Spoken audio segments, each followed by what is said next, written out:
I'm going to start with my thesis statement. So, my thesis statement goes: despite some people seeing deafness as a disability, many communities celebrate and embrace it to foster a sense of belonging. By sharing and learning about experience, deafness is viewed as a gift rather than a limitation. As in class, we discussed before the 19th century, deaf people thrived. They were just living amongst their hearing people with no question asked. But then when it got to the 19th century and the Industrial Revolution, eugenics was brought up, they weren't considered normal. They were considered that, like, for example, blind and deaf people were considered like, oh, it was a disability, just due to what was the norm.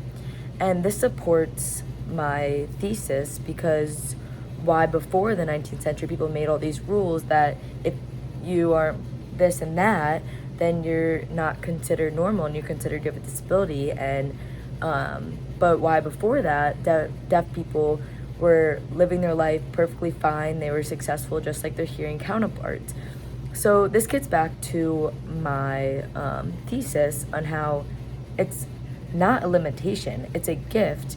And this shows there's so many great things with being deaf. You have like this unique perspective of life. You see things different than other people. It's such a unique culture. It's such a unique language. It's your own unique language that's special to you.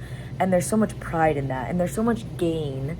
And another thing too is just some great things about deaf people that they can communicate with each other without others knowing what they're saying. They can communicate while they're eating. They can communicate from far distance away, and just the language is just so beautiful, and people realize that through ASL poetry and sign poetry. And it's just frustrating when people think it's a disability. And I will back my thesis up forever, because it's like people should celebrate. And it shows through my whole portfolios, all these authors, artists, poets, and how successful they've been, even though they're deaf. And it's sad to me that I even have to say because they're deaf. Like, no, they're just successful because who they are and what they're passionate about.